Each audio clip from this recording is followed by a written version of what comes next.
अभी हम लोग जो है अपना CUET जनरल टेस्ट, जिसको आप लोग जनरल एप्टीट्यूड टेस्ट गेट के नाम से भी जानते हैं, जो कि चेंज हो गया है ना, पहले ये जनरल टेस्ट के नाम से था। तो 2024 तक ये जनरल टेस्ट के नाम से हुआ है। तो जो भी 2024 तक के हमारा जनरल टेस्ट के अंदर में पूछा गया क्वेश्चन है, पहले भी मैं बता चुका हूँ कि जनरल टेस्ट का जो सिलेबस होता है उसमें आपका जो है नॉर्मल जो है रीजनिंग से क्वेश्चन आता है, एंड जो आपका GK GS होता है उससे रिलेटेड जो है आपको क्वेश्चन देखने को मिलता है ना। GK GS में जो है स्टैटिक GK हो गया, इंपॉर्टेंट डेज हो गए, थीम हो गए, एंड आपका जो भी करंट अफेयर हो गया है ना, वहाँ से जो है क्वेश्चन देखने को मिलता है। और उसके अलावा जो है इसमें मैथमेटिक्स का भी क्वेश्चन आपको देखने को मिलता है ना। तो उन सारी चीज़ों से रिलेटेड जो भी प्रीवियस ईयर क्वेश्चन पेपर यानी PYQs के अंदर में पूछा गया है, उन सभी को जो है हम लोग अपना कवर करने की कोशिश कर रहे हैं। चलिए ठीक है, तो पहला जो है इससे रिलेटेड 4 एपिसोड ऑलरेडी अपलोडेड है, उसको आप लोग जाके चेकआउट कर सकते हैं। मैंने सेपरेट जो है प्लेलिस्ट बना दिया इसी चैनल पे। जो है जैसे CUET UG का एप्लीकेशन फॉर्म आ जाएगा, उससे रिलेटेड जो है हम लोग टॉपिक वाइज जो है लेक्चर को यहाँ पर करना शुरू कर देंगे, और वो लाइव क्लासेस के जरिए हम लोग उसको कवर करेंगे। और साथ ही साथ जो है प्री CUET हम लोग एक जो है फीडबैक टेस्ट जो है वो रखेंगे, है ना। तो ये प्री CUET टेस्ट के अंदर में आपका क्या होगा कि आप किस लेवल पे है ना, आपको जो है एज ए फीडबैक कॉल के जरिए बताया जाएगा। और जो आपका टेस्ट आएगा उसके अकॉर्डिंग जो है हम लोग आपको सजेस्ट करेंगे कि ये वाला टॉपिक जो है आपको अभी करना चाहिए, और वो क्या सोर्स होगा, किसके ज़रिए आप कर सकते हो, सारी चीज़ों से रिलेटेड जो है हम लोग यहाँ पर आपको गाइड करने की कोशिश करेंगे। तो आप लोग इस चैनल को सब्सक्राइब कर सकते हैं, और साथ ही साथ जो है प्लेलिस्ट के जरिए आप अपना जो एक बेस बना सकते हैं कि किस तरीके से जो है एंट्रेंस एग्जाम में क्वेश्चन पूछा जाता है। चलिए ठीक है, फोटोसिंथेसिस आकर्षण। तो क्वेश्चन को बहुत अच्छे से पढ़िएगा, क्वेश्चन के हिसाब से जो है अगर हम लोग देखते हैं तो आंसर जो है हमारा क्लोरोप्लास्ट जो है आंसर हो जाएगा, है ना। बट क्लोरोप्लास्ट से रिलेटेड जो है आपको पता होना चाहिए कि ये क्लोरोप्लास्ट प्रोसेस जो है बेसिकली हमारा इसके अंदर जो है क्लोरोप्लास्ट के अंदर जो है हमारा एक होता है एक मिनट, है ना। तो उसके अंदर जो है हमारा क्या होता है, क्लोरोफिल, है ना। तो ये क्लोरोफिल जो होता है ये एक तरीके का पिगमेंट होता है ना। तो ये क्वेश्चन भी आपसे पूछ लेता है कि जो है क्लोरोप्लास्ट के अंदर कौन सा पिगमेंट होता है, तो क्लोरोफिल होता है। ये चीज़ आपको पता होना चाहिए। और साथ ही साथ जो इस क्लोरोफिल के अंदर जो है कौन सा जो है धातु पाया जाता है, तो याद रखिएगा मैग्नीशियम जो है इसके अंदर देखने को मिलता है। ये मैं इसलिए बता रहा हूँ, ये सारी चीज़ें मैं पहले ही बता चुका हूँ कि यहाँ पर जितना भी इन्फॉर्मेशन हम लोग करते हैं उससे रिलेटेड जो है आगे भी आपको क्वेश्चन देखने को मिलेगा, और उन क्वेश्चन को आप बहुत ईजिली जो है सॉल्व करते हुए चले जाएंगे। चलिए ठीक है, तो ये चीज़ें आपको इतना पता होना चाहिए। तो ये जो क्लोरोफिल होता है, ये पिगमेंट जो होता है, इसके वजह से ही हम लोग जो ट्री होता है उसके लीफ जो भी देखते हैं ना, पत्ते, तो वो ग्रीन जो होता है इसके वजह से ही होता है। तो डायरेक्ट क्वेश्चन भी आपसे बन सकता है कि जो ट्री लीव्स होते हैं वो ग्रीन किसके कारण होता है, तो क्लोरोफिल के कारण होता है। या क्वेश्चन आपसे ये पूछ सकता है कि क्लोरोफिल के अंदर में क्या होता है, तो मैग्नीशियम होता है। इतना चीज़ आपको पता होना चाहिए। और साथ ही साथ जो है क्लोरोप्लास्ट जो है एक तरीके से इसको बोला जाता है कि DNA का जो है ना किचन, है ना, DNA का जो है किचन आपको इसको बोला जाता है। तो ये चीज़ें भी आप देख सकते हो, यानी पेड़ पौधे का जो DNA होता है वो उसके लिए किचन माना जाता है क्लोरोप्लास्ट। चलिए ठीक है, यहाँ पर जो है और ऑप्शन के हिसाब से अगर हम लोग देखते हैं तो और हमारे पास में क्या है कि न्यूक्लियस, है ना। तो ये न्यूक्लियस जिसको हम लोग क्या बोलते हैं, कंट्रोल रूम भी बोलते हैं ना। तो ये चीज़ आपको पता होना चाहिए, इसको हम लोग क्या बोलते हैं, कंट्रोल रूम बोलते हैं। अच्छा, इसी न्यूक्लियस के अंदर में हमारा क्या होता है, DNA, है ना। और ये DNA से क्या बनता है, RNA बनता है। ये DNA से RNA का जो बनने का प्रोसेस है ना, ये प्रोसेस भी आपसे क्वेश्चन बन जाता है कि न्यूक्लियस के अंदर में जो DNA से RNA बनता है उस प्रोसेस को हम लोग क्या बोलते हैं, तो ट्रांसलेशन जो है इसको हम लोग बोलते हैं ना। तो ट्रांसलेशन ये पूरा का पूरा प्रोसेस है। इस RNA से हमारा क्या बनता है, बेसिकली RNA से हमारा क्या बनता है, प्रोटीन बनता है ना। तो ये प्रोटीन जो होता है, ये RNA से प्रोटीन बनने का प्रोसेस जो है इसको हम लोग क्या बोलते हैं, ट्रांसक्रिप्शन बोलते हैं ना। तो ये प्रोसेस जो भी मैं बता रहा हूँ आप लोगों को, इसको याद रखिएगा, इस प्रोसेस को हम लोग क्या बोलते हैं, ट्रांसक्रिप्शन बोलते हैं। तो ये चीज़ें आपको पता होना चाहिए। अच्छा, ये प्रोटीन जो होता है इसके अंदर में क्या हम लोग देखते हैं, तो ये प्रोटीन जो होता है एमिनो एसिड से बना हुआ होता है ना। तो प्रोटीन के अंदर हमारा क्या होता है, एमिनो एसिड। तो ये प्रोसेस आपको पता होना चाहिए। न्यूक्लियस को हम लोग क्या बोलते हैं, न्यूक्लियस जो होता है हमारा कंट्रोल रूम होता है, जिसके अंदर में DNA होता है, DNA से जो है RNA बनता है, और इस RNA से हमारा प्रोटीन बनता है। तो ये तो आपको एक जो है इस तरीके से जो है सिंपल जो है आपको पता होना चाहिए कि ये प्रोसेस होता है। लेकिन DNA से RNA बनने का प्रोसेस ट्रांसलेशन, और जो RNA से प्रोटीन बनता है उसको ट्रांसक्रिप्शन बोलते हैं। तो इतनी चीज़ें आपको पता होना चाहिए। चलिए ठीक है, आगे अगर हम लोग चलते हैं तो आगे हमारे पास में कौन सा ऑप्शन है, हमारे पास में माइटोकॉन्ड्रिया, है ना। तो माइटोकॉन्ड्रिया को हम लोग क्या बोलते हैं, पावर हाउस ऑफ सेल भी बोलते हैं ना। तो ये चीज़ आपको पता होना चाहिए कि माइटोकॉन्ड्रिया को हम लोग क्या बोलते हैं, पावर हाउस ऑफ सेल, है ना, पावर हाउस ऑफ सेल बोलते हैं इसको। ये चीज़ें पता होना चाहिए। इस माइटोकॉन्ड्रिया के अंदर हम लोग क्या देखते हैं, ATP जो है हमारा बनता है। इस ATP का फुल फॉर्म क्या होता है, एडिनोसाइन ट्राइफोस, है ना। इसको भी हम लोग लिख लेते हैं,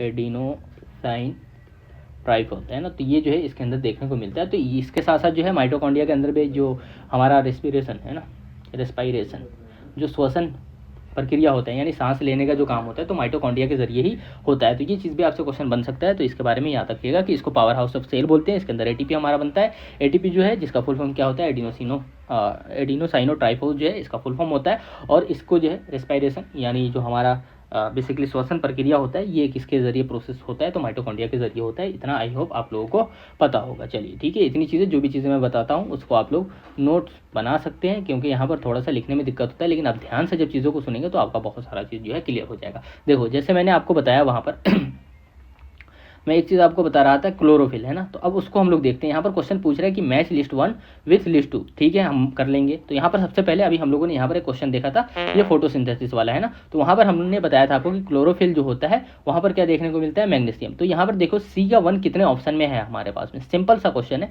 कितना ईजिली जो है सॉल्व हो गया। तो ये सब जो है फायदा होता है आपका। तो क्लोरोफिल जो है हमारा, इसमें क्लोरोफिल के अंदर में क्या पाया जाता है, मैग्नीशियम। तो ये जो है इसका सी का 1 जो है बेसिकली कौन से ऑप्शन में हमारा देखने को मिलता है, ए वाला जो ऑप्शन है जहाँ पे हम लोग सी का 1 देखते हैं। तो ये हमारा करेक्ट आंसर हो जाएगा और आंख बंद हो जाएगा। अगर यहाँ पर सी का 1 2 जगह पे होता है तो हमें 1 2 और देखना पड़ता है ना। तो इतनी चीज़ें आपको पता हो गया। बी जो है हेमोग्लोबिन में हम लोग देखते हैं कि आयरन जो है यहाँ पर पाया जाता है। तो ये चीज़ें आपको पता हो गया। साथ ही साथ जो है ना यहाँ पर विटामिन B12 है, इसके बारे में आपको पता होना चाहिए। देखिए विटामिन बी जो है ना, सबसे पहले तो आपको ये पता होना चाहिए कि विटामिन जो है डिस्कवर्ड बाई है ना। तो विटामिन को किसने डिस्कवर किया था, तो ये चीज़ें आपको पता होना चाहिए, डिस्कवर्ड बाई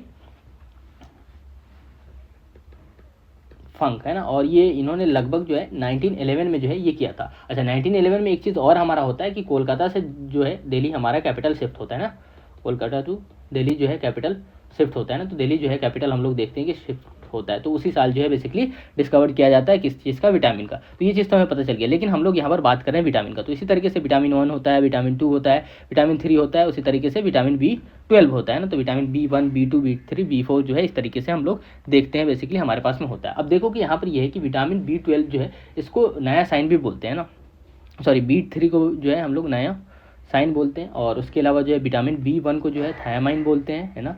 तो थायामाइन हो गया। और उसके अलावा जो है विटामिन B12 जो है जिसको साइनोकोबालमाइन है ना, इसको हम लोग लिख सकते हैं साइनो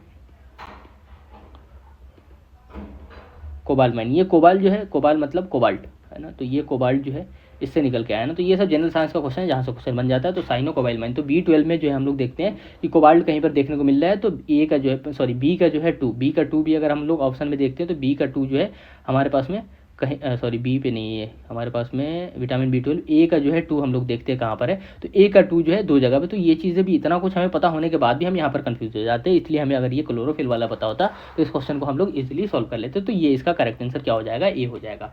चलिए ठीक है, इतनी चीज़ आई होप आप लोगों को पता हो गया है। आगे हम लोग बढ़ते हैं। तो आगे जो हमारे पास में क्वेश्चन किस चीज़ से रिलेटेड है कि which of the flowing is not cause by infected mosquito bite, इसमें से कौन सा ऐसा है जो कि इन्फेक्टेड मॉस्किटो के बाइट से नहीं होता है हमारा। तो सबसे पहले जो है हमें यहाँ पर पता है कि मलेरिया से रिलेटेड जो है हम लोग बात करते हैं। तो मलेरिया जो है इसको डिस्कवर किसने किया था, ये चीज़ आपको पता होना चाहिए। तो डिस्कवर्ड बाई रोलैंड है ना। तो ये चीज़ याद रखिएगा, रोलैंड ने इसको डिस्कवर किया था। और साथ ही साथ जो है मलेरिया एक तरीके का पैरासाइट से होने वाला डिजीज़ है ना। तो पैरासाइट डिजीज़ है। पैरासाइट में जो है हमारा जो है बेसिकली प्लाज्मोडियम वाइवेक्स जो है उसके वजह से जो है एक मॉस्किटो होता है। वो मॉस्किटो का भी नाम हम लोग लिख लेते हैं फीमेल एनोफिलीज है ना। फीमेल एनोफिलीज जो है उस मच्छर के काटने से जो है हम लोग देखते हैं कि ये जो है ये मॉस्किटो है हमारा, है ना। तो ये चीज़ आपको पता होना चाहिए कि ये मॉस्किटो हमारा उसके काटने से होता है ना। और ये सबसे इफेक्ट किसको करता है, ये हमारे आरबीसी को करता है। ये आरबीसी हमारा कहाँ पर होता है, लीवर के अंदर होता है। और ये लीवर जो होता है ये हमारे ऑर्गन का, यानी हमारे ह्यूमन बॉडी के ऑर्गन का सबसे बिगेस्ट ऑर्गन कंसिडर किया जाता है इसको, है ना। तो ये चीज़ आपको कंफ्यूज नहीं होना है कि लीवर क्या है। तो लीवर जो है हमारे ह्यूमन ऑर्गन में, मतलब ह्यूमन बॉडी का जो है बिगेस्ट ऑर्गन जो है इसको कंसिडर किया जाता है। इसी लीवर के अंदर में जो है ना एक थोड़ा सा ऊपर वाले साइड में है ना, इसके ऊपर वाले साइड में क्या होता है, स्प्लीन होता है हमारा, है ना।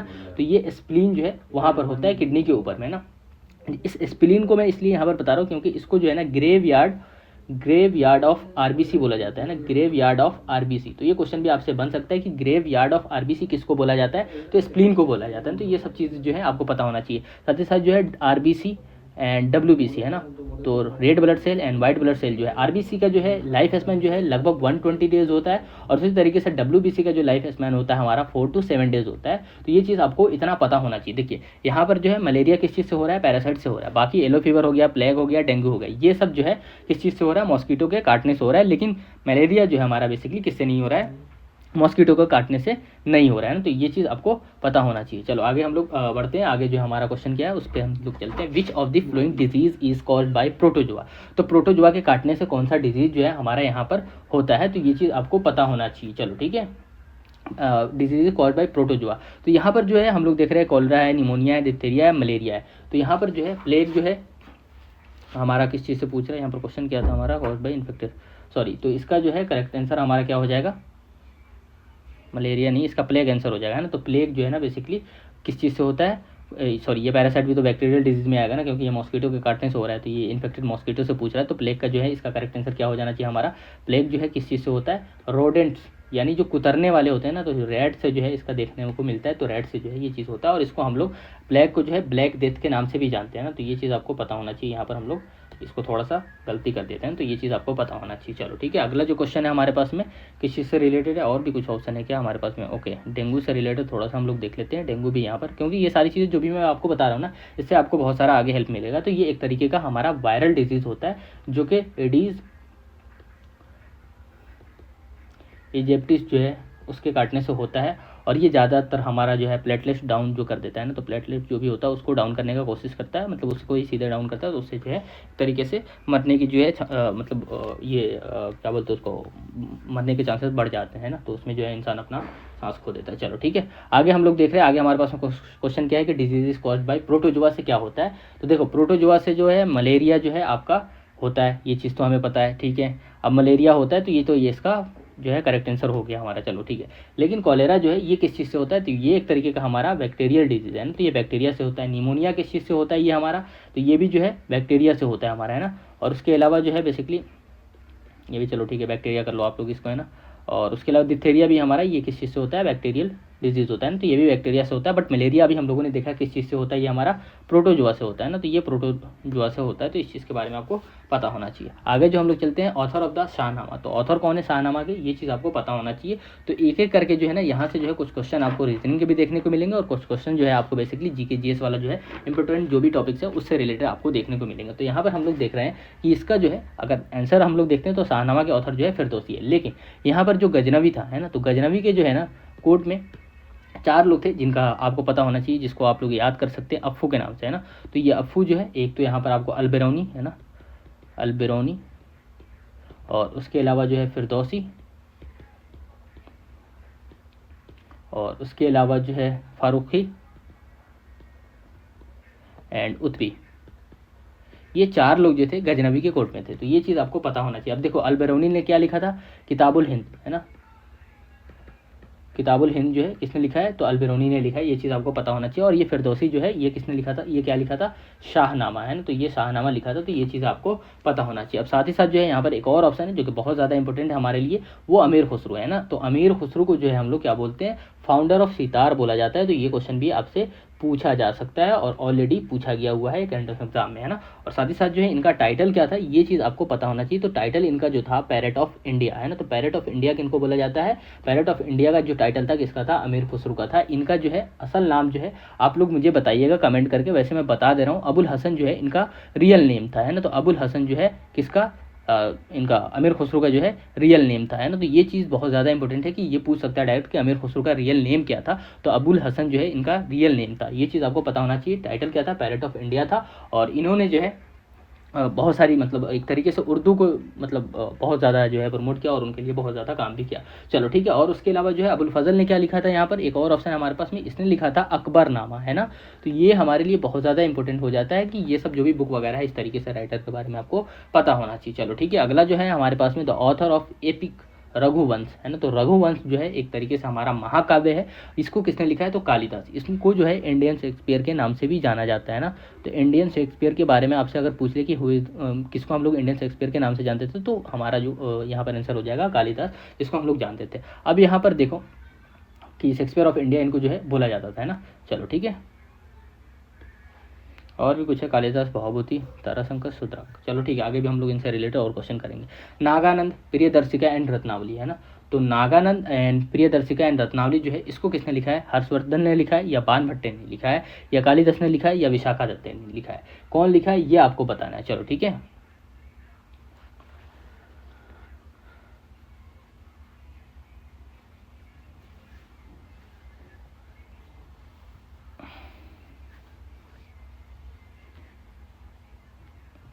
इसका जो है आप लोगों को कमेंट करना है। वैसे ये वाला जो है 3 बुक है जो कि बहुत ज़्यादा इंपॉर्टेंट है, इसको थोड़ा सा आप लोगों को गूगल करना है सिंपली, और इसका जो है आंसर आप लोगों को कमेंट बॉक्स में करना है ना, कि कमेंट बॉक्स में करना है और बताना है क्या होगा इसका करेक्ट आंसर। चलो ठीक है, आगे जो है हम लोग थोड़ा सा बढ़ते हैं। ये जो है मृच कटिकम है ना, तो मृच कटिकम जो है शूद्रक ने लिखा है, ये चीज़ आपको पता है। चलो ठीक है, हर्षवर्धन जो है, इससे रिलेटेड कुछ पॉइंट हम लोग देख सकते हैं। तो हर्षवर्धन जो है, ये जो है इनके कोर्ट में ही कौन आए थे, ह्यूसेंग है ना, तो ह्यूसेंग आया था, और इसने जो है बुक लिखा था, सूकी करके कुछ नाम था है ना, तो उसको चाइनीज़ में बुक था, तो सूकी करके जो है वो बुक लिखा था, तो ये हर्षवर्धन के ही कोर्ट में आया था है ना। चलो ठीक है, इतना हिंट दे दिया हूँ, काफ़ी है। आगे जो है हम लोग देखते हैं कि 3:4, मतलब ये जो है हमारा किसका है, ए बी का है। उसी तरीके से हमारे पास में 3:5 आता है किस चीज़ का, ए एंड सी का। चलो ठीक है, तो अब जो है इसको इजी करने के लिए, समझने के लिए देखो कि ए बी और हमारे पास में ए और सी, तो इसके पास में हम लोग देखते हैं तो हमारे पास में क्या आ जाता है, 3 और 4, और उसके अलावा जो है 3 और 5। अब देखो इसका जब आप करोगे तो ये किसका निकल जाएगा, इसका निकलेगा है ना, यानी सी का वैल्यू निकल जाएगा। चलो ठीक है, और इसका जब आप करोगे तो ये किसका निकल जाएगा, वी का वैल्यू निकल जाएगा। उसी तरीके से इसका जब आप करोगे तो ए का वैल्यू निकल जाएगा। चलो ठीक है, एक बार हम लोग करके देख लेते हैं, इसको हम लोग निकालने की कोशिश करते हैं। चलो ठीक है, तो एक बार क्रॉस करके देखते हैं। तो सबसे पहले हम लोग किस चीज़ का वैल्यू निकालते हैं, ए का, तो ए का वैल्यू क्या आ जाएगा हमारे पास में 9। उसके अलावा जो है बी का वैल्यू, तो बी को मतलब यहाँ पर 4 × 3 जो है क्रॉस करेंगे तो यहाँ पर हमारा 12 आ जाएगा, और सी का करना है तो इसको करेंगे तो 4 × 5 करेंगे तो ये हमारे पास में 20 आ जाएगा। अब ये पूछ किसका रहा है, ए एंड सी का, तो ए पे जो है देख रहे हैं हमारे पास में ये आ रहा है जिसमें 9 हो जाएगा, और सी का क्या हो जाएगा हमारे पास में 20। तो ये कुछ भी पूछ सकता था कि बी और सी का आप बताओ है ना, तो बी का जो है हमारे पास में 12 हो जाता और सी का जो है 20 हो जाता, तो इस तरीके से हमारा आंसर निकल जाता। तो सिंपल जो है इस तरीके का क्वेश्चन जब भी आ पाए तो इसको जो है इस तरीके से आप लिखो, और उस तरीके से जो है करने के बाद में इसका वैल्यू निकलेगा, तो ये इसका यहाँ पर जो भी लेटर होगा उसका वैल्यू निकलेगा। इस तरीके से जब आप क्रॉस करोगे तो ये इसका लेटर निकलेगा, और इसका जब आपको करना हो तो इसका जब आप करेंगे तो इसका जो है निकल जाएगा। अब आप लोगों का होगा कि सर इसका क्या वैल्यू होगा, तो इसका जब वैल्यू होगा तो ऑब्वियसली इसके साथ में इसका क्रॉस करा रहे हैं, इसके साथ में क्रॉस करा रहे हैं, तो इसका वैल्यू भी वही होगा है ना। तो ये तरीका होता है जिसको आप लोग फॉलो करेंगे, तो इसलिए जो है इस तरीके के क्वेश्चन को आप सॉल्व कर लेंगे। अब देखो number of square in the figure, अब जब देखो कि जब भी जो है ना आपका क्या हो कि मतलब एक तरीके से स्क्वायर जो है ना मतलब बराबर हो, तो उसमें आप क्या कर सकते हैं कि सिंपल सा है कि काउंट करो आप है ना, किसी भी साइड से पकड़ लो है ना, यहाँ से पकड़ लो 1 2 3। अब इस पर जो है ना स्क्वायर कर दो, स्क्वायर कर दिया। अब ये सबको स्क्वायर करने के बाद में जो है ना 1 का स्क्वायर 1 कर दो, 2 का स्क्वायर जो है 4 हो जाएगा हमारे पास में, 3 का स्क्वायर जो है 9 हो जाएगा। अब ये सबको जोड़ दो तो कितना हो जाएगा 14, तो ये इसका करेक्ट आंसर निकल जाएगा। तो ये जो है बेसिकली सिंपल सा लॉजिक होता है जिसको आप लोग फॉलो करेंगे तो इस तरीके से सॉल्व कर लेंगे है ना। चलो ठीक है, उसके अलावा जो है अगला क्वेश्चन हमारे पास में क्या है कि कह रहा है कि मैच लिस्ट 1 विथ लिस्ट 2। तो पेन का क्या होगा, पेन के अंदर में हम लोग देखते हैं कि नहीं होगा, तो ए का 3 कहाँ पर है, सबसे पहले उसको फाइंड करेंगे। तो ए का 3 यहाँ पर है, ए का 3 यहाँ पर है, बाकी 2 जगह पे नहीं है। चलो कट करो इसको। क्लॉक में हम लोग क्या देखते हैं, नीडल देखते हैं। तो बी का जो है 4 कितने जगह पे है, तो बी का जो है 4, बी का 4 जो है बेसिकली एक जगह पे यहाँ पर हम लोग देख रहे हैं। बाकी हमारा एक ऑप्शन जो बच रहा था उसमें बी का 4 नहीं है, तो ये जो है हमारा क्या हो जाएगा, करेक्ट आंसर हो जाएगा है ना। तो 3 जो है इसका करेक्ट आंसर हो जाएगा है ना। चलो ठीक है, इस तरीके से आप सिंपल कर सकते हो। बुक के अंदर में पेज होता है, फैन जो है उसके अंदर में ब्लेड हम लोग देखते हैं ना, तो वो है इस तरीके से आप सॉल्व कर सकते हो। जो भी है ना ये जो क्वेश्चन आता है ना, और जो है 1 महीना अगर तुम लोग यहाँ पर गेट मतलब बेसिकली जनरल एप्टीट्यूड टेस्ट वाली क्लास जो है अटेंड कर लिए, तो तुम्हारा जनरल टेस्ट में जो है अच्छा खासा नंबर देखने को मिल जाएगा। तो यहाँ पर तुम लोग उससे हेल्प ले सकते हो। चलो ठीक है, if good can be coded as a 14 30 38। चलो ठीक है, इसको भी देखते हैं ये क्या कर रहा है, GOOD, इसको क्या कर रहा है, ये 14 कर दे रहा है, फिर 30 कर दे रहा है, यहाँ पर ये 30 कर दे रहा है, डी का 8 कर दे रहा है। जी का वैल्यू क्या होता है 7, ओ का वैल्यू क्या होता है 15, ओ का वैल्यू क्या होता है 15, डी का वैल्यू क्या होता है 4। तो 7 का 14 कर रहा है यानी मल्टीप्लाई 2 कर रहा है, 15 का 30 कर रहा है मल्टीप्लाई 2 कर रहा है, 15 का 13 मल्टीप्लाई 2, 4 का 8 मल्टीप्लाई 2। चलो ठीक है, अब बैट का देख लेते हैं। तो बैट का क्या होगा, तो वी का वैल्यू क्या कितना होता है हमारे पास में, वी का वैल्यू 2 होता है, 1 का वैल्यू ए का वैल्यू क्या होता है 1 होता है, डी का वैल्यू क्या होता है, मल्टीप्लाई इंटू 2 करो, मल्टीप्लाई इंटू 2 करो, मल्टीप्लाई इंटू 2 करो, तो 2 2 4 1 × 2, तो हमारे पास में क्या हो जाएगा 2 हो जाएगा, फिर उसके बाद में 8 हो जाएगा। तो 4 to 8 जो है जहाँ पर भी देख रहा है उसको टिक कर दो इजीली है ना। तो ये जो है सिंपल सा लॉजिक यहाँ पर फॉलो हो रहा था, इसको जो है तुम इजीली सॉल्व कर लेते। चलो ठीक है, आई होप जो है ये सीरीज पसंद भी आ रहा होगा। रीजनिंग से रिलेटेड क्वेश्चन भी आप लोगों को देखने को मिल रहा है ना, मैथमेटिक्स से रिलेटेड भी क्वेश्चन देखने को मिल रहा है, जीके जीएस भी हम लोग कवर कर रहे हैं। कुछ लोगों का होगा कि सर करंट अफेयर क्यों नहीं कर रहे हैं, तो करंट अफेयर के लिए डेली जो है 7:30 PM वाला जो सीरीज होता है उसको जो है लाइव सेशन में आप कवर कर सकते हो। वो सब भी आपके CUT से रिलेटेड ही होगा। CUT से रिलेटेड जो है सेपरेट हम लोग 1 मंथ जो है टारगेट करने की कोशिश करेंगे, जहाँ पर आपका जनरल टेस्ट विद जो है डोमेन स्पेसिफिक जो है उन सारी चीज़ों को भी हम लोग कवर करने की कोशिश करेंगे। आई होप आप लोगों को